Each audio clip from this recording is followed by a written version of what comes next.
ഞാൻ ഒരു 6 വർഷം ജില്ലാ സ്പോർട്സ് കൗൺസിൽ പ്രസിഡന്റ് ആയിരുന്നു. ഏതാണ്ട് 2 ആഴ്ച മുമ്പാണ് ആ സ്ഥാനത്ത് നിന്ന് മാറിയത്. സ്പോർട്സിനോട് ഇഷ്ടമാണ്.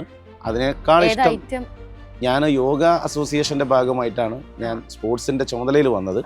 ഞാൻ സ്പോർട്സ് പേഴ്സൺ അല്ല യഥാർത്ഥത്തിൽ. ഞാൻ അങ്ങനെ ഒരു സ്പോർട്സ് പേഴ്സൺ ഒന്നുമല്ല. അതിലെനിക്കൊരു റെക്കോർഡും ഇല്ല, അതിലെനിക്ക് വലിയ കോൺട്രിബ്യൂഷനും ഇല്ല. നല്ല ആസ്വാദകനാണ്. നാടകം ചെയ്തിട്ടുണ്ട്, സ്കൂൾ പഠിക്കുമ്പോൾ നാടകത്തിൽ അഭിനയിച്ചിട്ടുണ്ട്.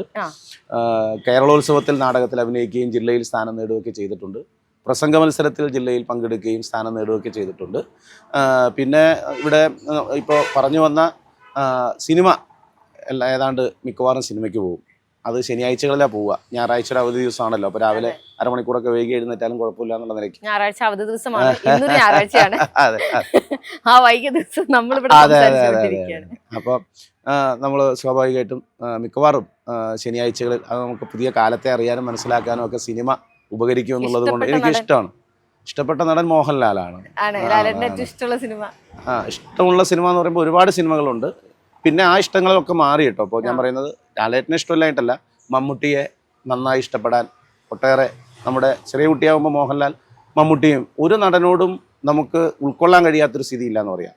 നല്ല അഭിനയം ടൊവിനോയുടെ ആണെങ്കിൽ ടൊവിനോയെ സമ്മതിക്കും, ഫഹദ് ഫാസിലാണെങ്കിൽ അത് സമ്മതിക്കും. പുതിയ തലമുറയിലെ ധാരാളം നല്ല നടന്മാരുണ്ട്. അപ്പോൾ അങ്ങനെ ഇഷ്ടപ്പെട്ട നടന്മാരിൽ മോഹൻലാലിനോട് നല്ല ഇഷ്ടമാണ്. ഒട്ടേറെ കഥാപാത്രങ്ങൾ അദ്ദേഹം അവതരിപ്പിച്ച ഒട്ടേറെ കഥാപാത്രങ്ങളോട് ഒരു നല്ല ഇതുണ്ട്. മമ്മൂട്ടിയും നല്ല ഇഷ്ടമുള്ള നടനാണ്. അത് മാത്രമല്ല, പ്രേമേട്ടനും ഉള്ളിൽ ഒരു നടനുണ്ട്. ഇപ്പൊ അത്തരത്തിലുള്ള അവസരങ്ങൾ ഇപ്പൊ അത്തരം അവസരങ്ങൾ ഇല്ല. ഞാനിവിടെ എന്നെ പഠിപ്പിച്ച അധ്യാപകന്റെ